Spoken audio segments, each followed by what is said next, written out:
as 7 cartas a igrejas da Ásia. Um assunto muito interessante de se estudar e hoje nós vamos nos aprofundar um pouco mais dentro desse tema. Vamos falar sobre a carta à igreja de Filadélfia. Acompanha comigo a leitura bíblica.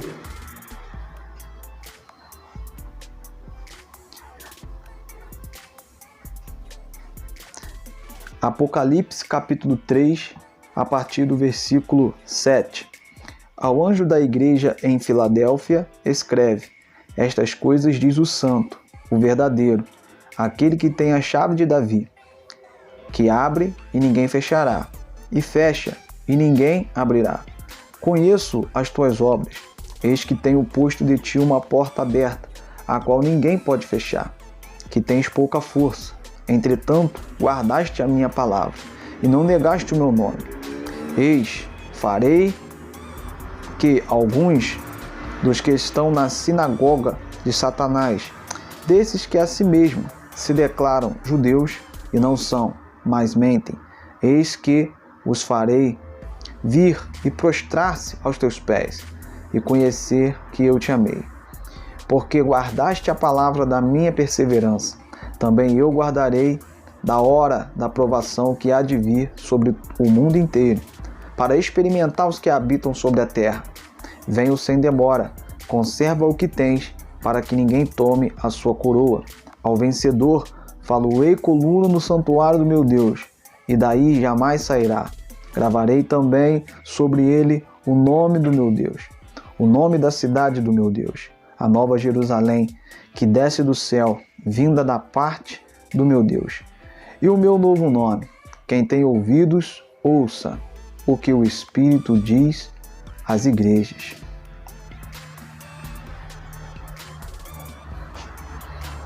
Meus irmãos, nós conhecemos bem o contexto dessa história.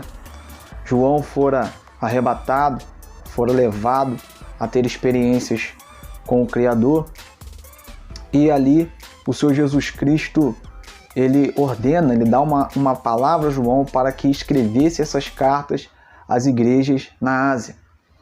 E João, então, orientado por Deus, após passar essa experiência, ele começa então a escrever estas cartas e direcionar as igrejas que ali estavam.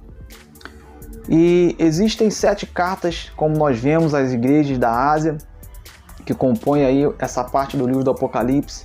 E existem diversas interpretações sobre o que essas cartas representam para nós nos dias de hoje. Alguns acreditam que essas cartas representam 7 eras da igreja. E outros acreditam que essas cartas representam para nós hoje 7 tipos de cristãos que haveria no mundo.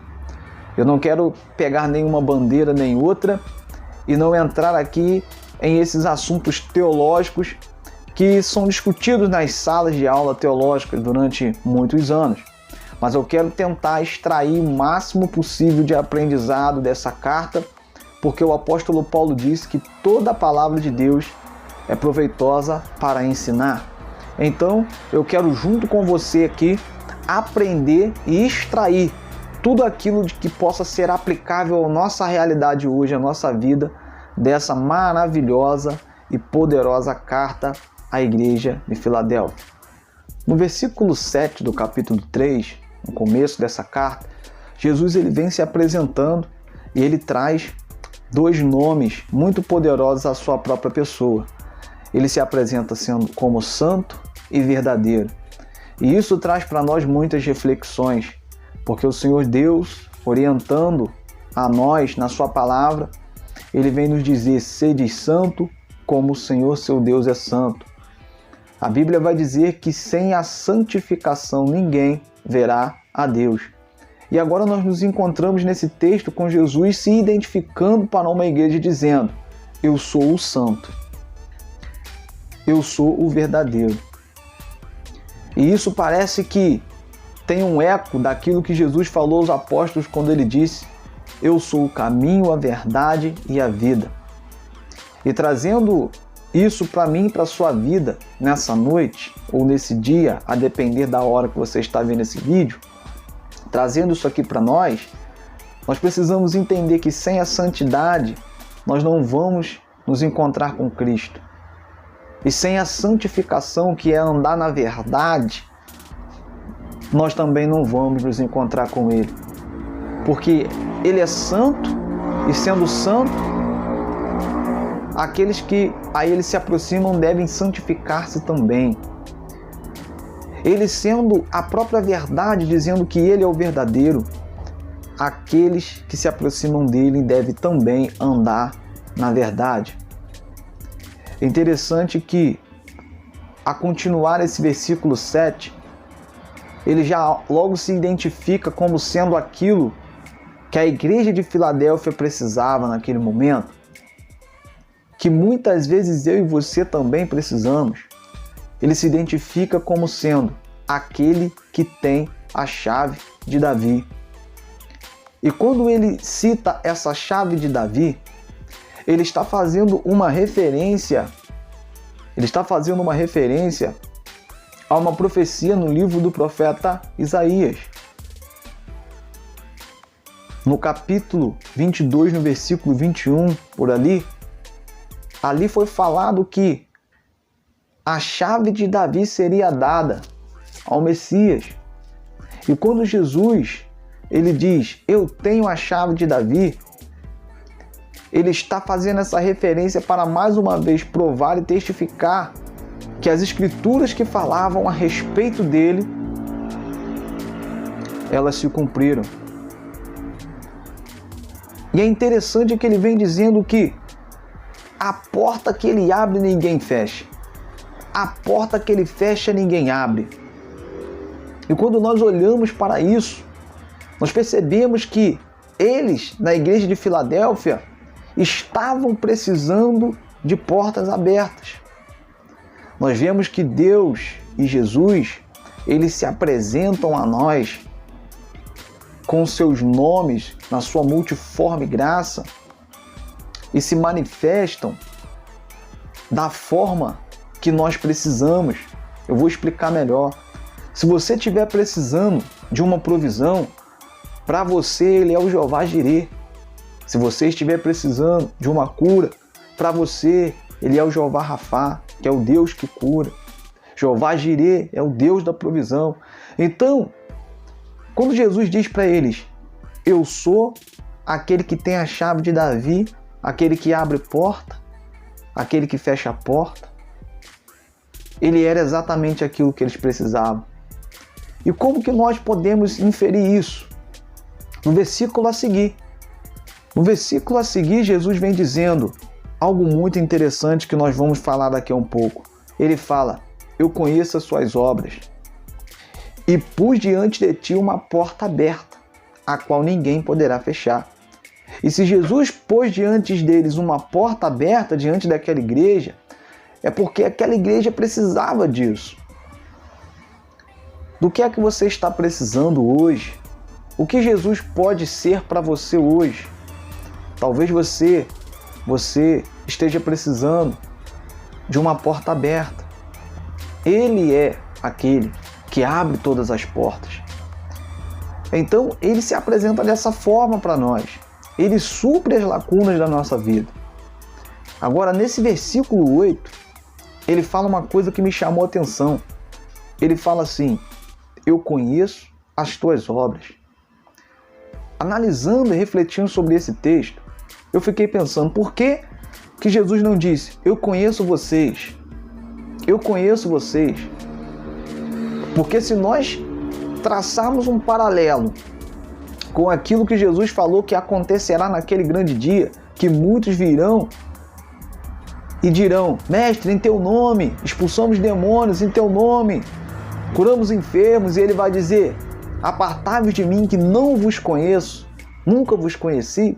Se nós fazemos um paralelo com isso, agora, essa igreja da Ásia, que ele diz assim, eu pus uma porta aberta diante de vocês, ele não diz, eu conheço vocês. Eu conheço vocês. Ele não diz isso, ele diz, eu conheço as suas obras. O que é que Jesus está querendo nos ensinar com isso? É que refletindo, eu pude entender que quem nós somos de verdade, as nossas obras vão mostrar. Aquilo que nós fazemos vai mostrar quem nós somos de verdade. Os frutos que nós damos vão mostrar quem nós somos de verdade. E quando Jesus fala, eu conheço as suas obras, ele está falando de obras talvez que não são conhecidas pelos homens, mas aquelas obras no oculto, no escondido, no secreto. Aquelas obras que só ele vê. Então por isso que ele fala assim, nessa ordem, nesse versículo 8, eu conheço as tuas obras, vírgula, e pus diante de ti uma porta aberta, que ninguém poderá fechar. Isso significa que as obras dos irmãos da igreja de Filadélfia foram aprovadas pelo Senhor. Jesus olhou para as suas obras e Jesus se agrada das suas obras e vê que eles precisam de uma porta. Então Jesus abre a porta para eles, põe uma porta aberta diante deles.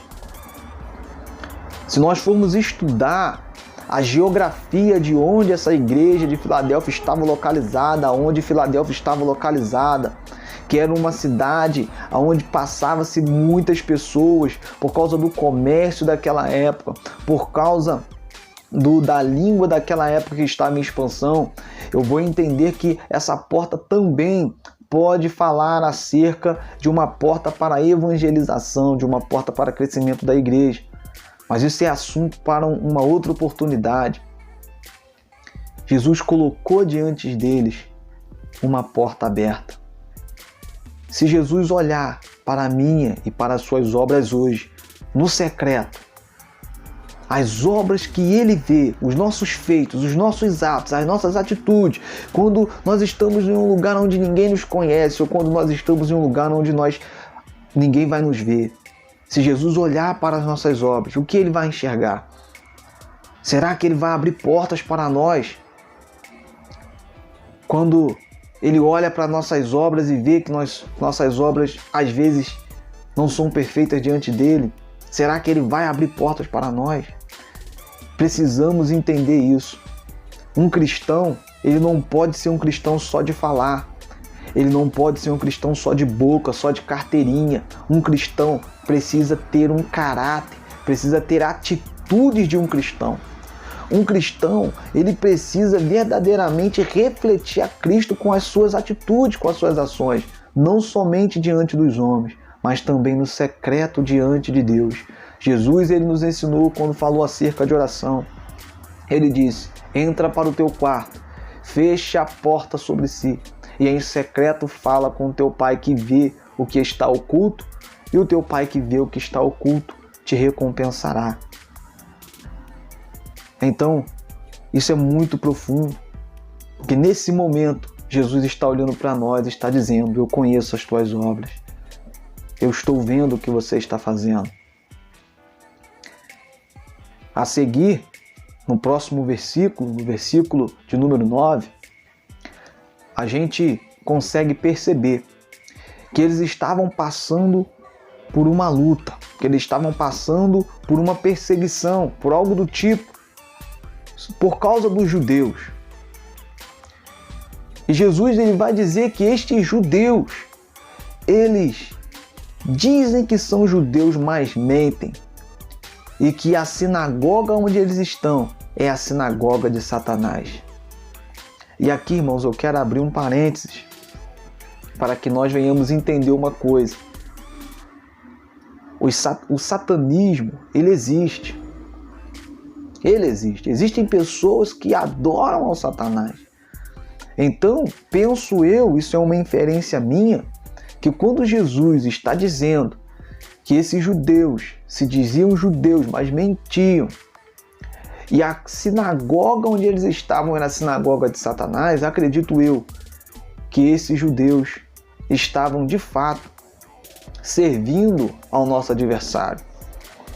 Isso é uma inferência minha. Você não precisa acreditar nisso, fecha parênteses.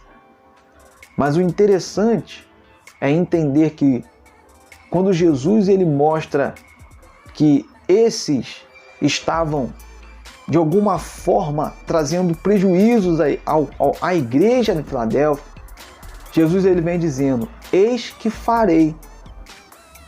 Eis que farei. Ele está dizendo que é ele quem vai fazer alguma coisa a respeito dos judeus que mentiam, aonde estava a sinagoga de Satanás. Jesus está dizendo que ele fará algo a respeito. Ele não disse, vocês vão lá e vocês vão fazer. Jesus disse, eu vou fazer. Existem lutas na nossa vida, existem batalhas na nossa vida que só podem ser vencidas por Ele. Então ele diz que Ele vai fazer. É interessante que ele fala assim, olha, eu vou fazer que eles venham, prostrem-se aos seus pés e adorem, e saibam que eu te amo. Esse versículo é um versículo de difícil interpretação. Mas quando eu fico meditando acerca desse versículo, eu percebo que Jesus está querendo dizer que alguns desses que se dizem judeus, que não são, mas mentem, e que estão habitando na sinagoga de Satanás, que alguns desses, eles viriam à igreja. Eles se prostrariam e eles iriam adorar ao Senhor junto com os irmãos. E quando Jesus fala que eles iriam saber que aqueles irmãos eram amados, isso significa que eles iriam conhecer o amor de Deus. Eles iriam conhecer esse amor que muitos desconhecem. João 3,16 vai dizer que Deus amou o mundo de tal maneira que deu o seu Filho unigênito para que todo aquele que nele crê não pereça, mas tenha vida eterna. O conhecimento desse amor nos leva ao conhecimento profundo de Cristo.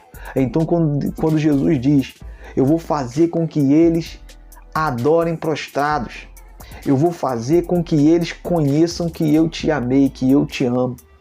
Isso significa que eles vão receber e vão sentir o mesmo amor que eu e você sentimos hoje da parte de Deus para conosco.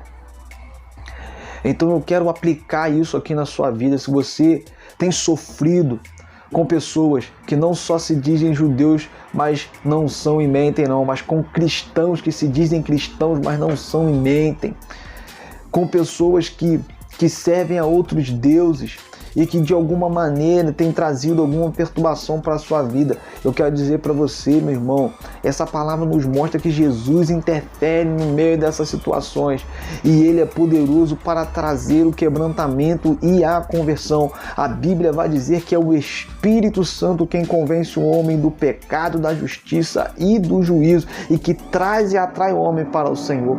É interessante que Jesus não diz que todos da sinagoga de Satanás viriam, mas ele diz alguns, porque infelizmente nem todos vão optar por receber ao Senhor.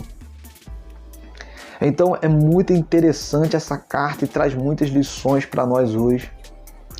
Eles estavam passando por momentos de dificuldade, mas Jesus se apresentou para socorrê-los, dizendo que Ele mesmo iria tocar no coração daquelas pessoas e trariam eles para adorar prostrados aquele que vive e reina para todo sempre.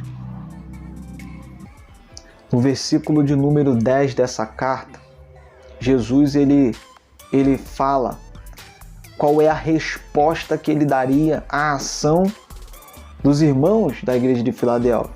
Eles tomaram uma ação, eles tomaram uma atitude e Jesus diz qual vai ser a resposta dele à atitude que eles tomaram. Porque, irmãos, os céus respondem àquilo que nós fazemos na terra. Jesus disse, se dois de vós pedirem algo em concordância, será feito pelo meu Pai que está no céu. Porque tudo que ligares na terra será ligado no céu. E tudo que desligares na terra será desligado no céu. Ou seja, há uma ação e reação entre terra e céu. Entre terra, e quando eu falo céu, eu me refiro ao reino espiritual da luz. E Jesus vai falar para eles agora qual é o resultado daquilo que eles plantaram, daquilo que eles fizeram. Jesus diz, tendo pouca força, e aqui eu quero abrir um parêntese, isso mostra que aquela igreja era uma igreja simples. Se nós formos pegar a palavra força no original vai falar de influência, poder, grandeza, vai falar de muitas coisas. Isso significa, quando Jesus fala, vocês têm pouca força, ele está dizendo, é uma igreja simples. É uma igreja de pessoas simples. É uma igreja de pessoas que têm pouca força mesmo. Mas Jesus falando, tendo pouca força, sabe o que vocês fizeram? Guardaram minha palavra e não negaram meu nome. Jesus então promete para eles, como vocês fizeram isso, mesmo com pouca força, mesmo simples, mesmo muitas vezes se sentindo incapaz, vocês guardaram a minha palavra, não negaram o meu nome. Ele diz, eu também vos guardarei da hora da tentação que há de vir sobre toda a terra. Aí, irmãos, desse versículo, ele tem muitas interpretações. Alguns interpretam esse versículo dizendo da hora da tentação que há de vir sobre a terra como a grande tribulação. Outros já dizem que não. Outros já dizem inúmeras interpretações para esse versículo, as quais eu não quero me ater aqui, porque afinal de contas isso não é uma aula teológica. É apenas um breve estudo, um comentário acerca da epístola, da carta a Filadélfia. Então, eu quero chamar a atenção minha e sua para o mais importante desse versículo, que não é se vai ser essa tentação que Jesus se refere, se é a grande tribulação, se é o mais importante aqui, é que Jesus está dizendo que Ele vai guardar. Ele vai guardar aqueles que foram fiéis e mesmo com pouca força, guardaram a sua palavra, não negaram o seu nome. Então, no momento de tentação, que nós não sabemos qual vai ser, só sabemos que virá sobre toda a terra um momento de provação, um momento de dor, um momento de choro, um momento de tristeza, Jesus diz que aqueles que guardaram a sua palavra serão guardados também por Ele mesmo. Então, irmãos, eu não vou ficar muito preocupado em saber se vai ser a grande tribulação, se é isso que Jesus está falando, se não é. Eu vou ficar preocupado em guardar a palavra. Eu vou ficar preocupado em não negar o nome de Jesus, porque aí sim Ele mesmo diz que eu serei livre dessas coisas. Ele vai me livrar.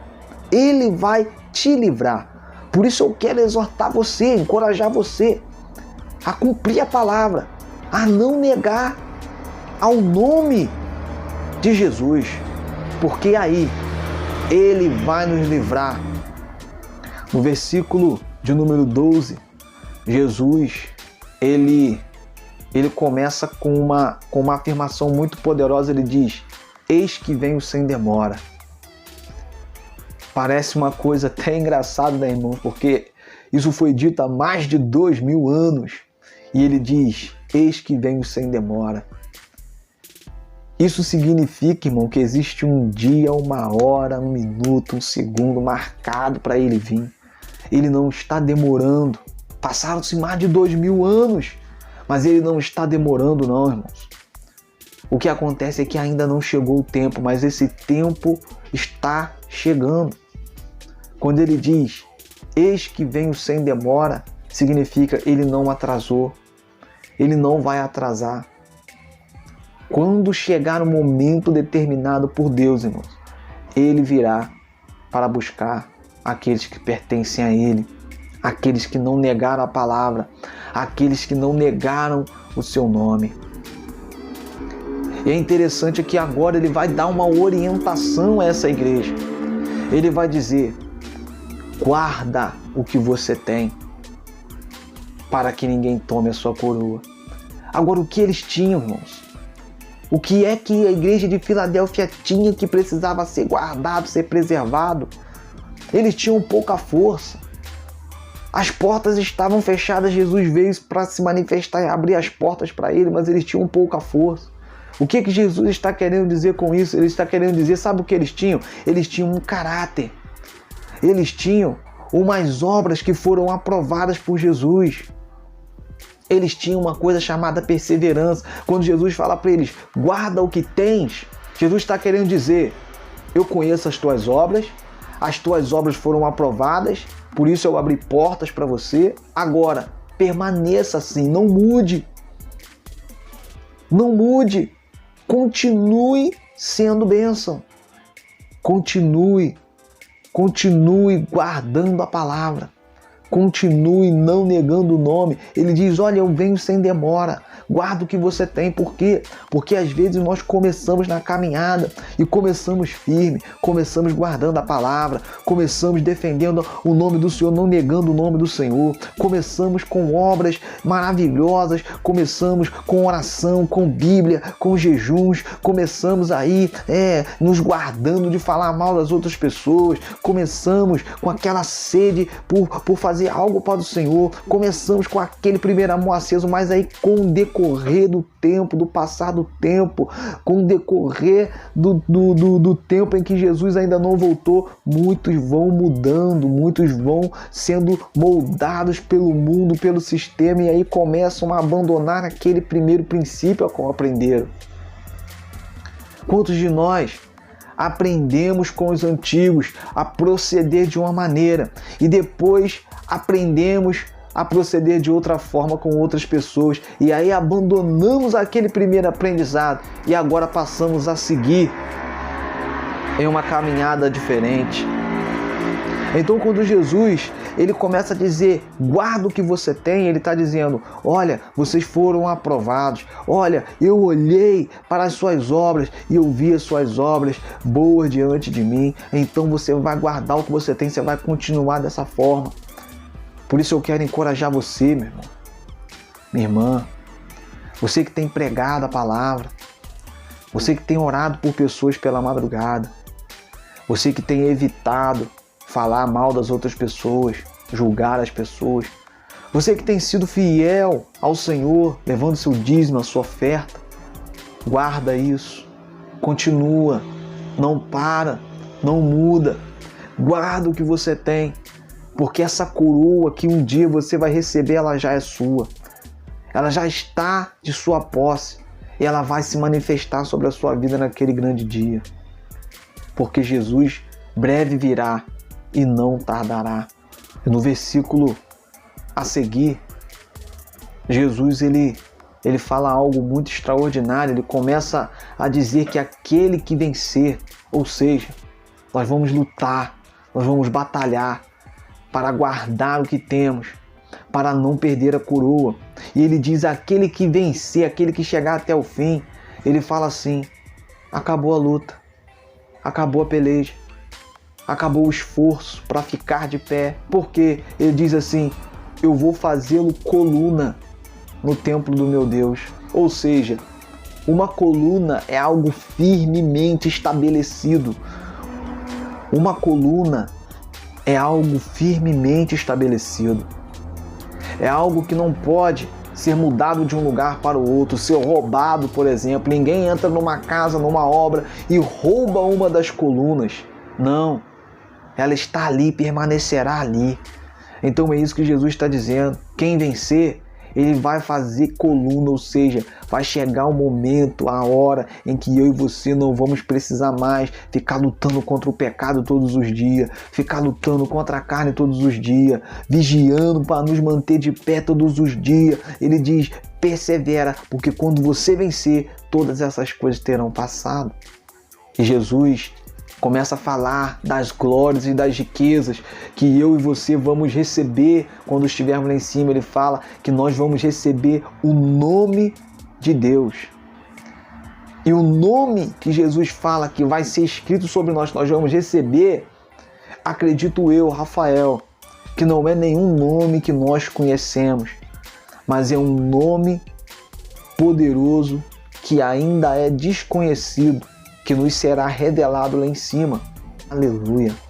Porque, irmãos, receber o nome de Deus, isso fala, irmão, de algo muito poderoso. Ele fala que nós vamos receber em nós esse nome. Aleluia.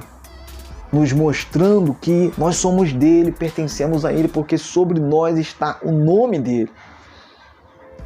E quando fala que nós vamos receber o nome da cidade do meu Deus, é como se Ele quisesse nos dar, como se fosse uma identidade de uma cidade celestial. Como nós dizíamos, nós somos friburguenses, nós somos ali carioca, e entre outras nomenclaturas que damos quando residimos em uma cidade.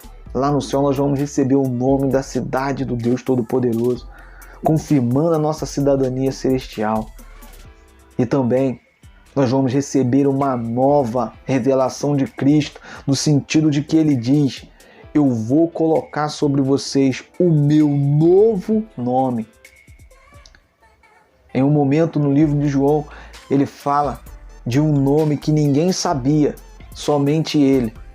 E acredito eu que é esse nome que Jesus tem, que é o seu novo nome, a qual eu não sei, a qual você não sabe, mas que será revelado a nós naquele grande dia, segundo o que Jesus aqui relatou.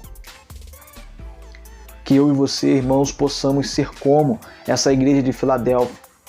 Porque se nós olharmos outras cartas, nós vamos ver que Jesus tem palavras de repreensão a outras igrejas. Ele diz assim: tenho porém contra ti que deixaste o teu primeiro amor. Para outra igreja: tenho porém contra ti que toleraste que Jezabel ensine. Tenho porém contra ti que adotaste a doutrina de Balaão, e etc e tal. Mas para essa igreja você não encontra um versículo dizendo: tenho porém contra ti. Acredito eu que eles tinham defeitos, acredito eu que eles tinham falhas, mas Jesus, Ele nos mostra que é possível viver uma vida que agrada ao Senhor. E essa igreja de Filadélfia, ela viveu assim. Que eu e você possamos nos inspirar nas páginas desse livro do Apocalipse, nessas cartas, e venhamos colocar a nossa vida de fato nas mãos do Senhor. Espero que esse pequeno estudo tenha sido proveitoso para você. Eu tive muita dificuldade para poder gravá-lo por conta de barulho, ruído e até por conta de tempo. Mas aqui está, que seja bênção para a sua vida. Eu já quero agradecer a você que assistiu até o fim e que o nome do Senhor seja glorificado cada dia mais sobre a minha e a sua vida. Um grande abraço, a paz do Senhor.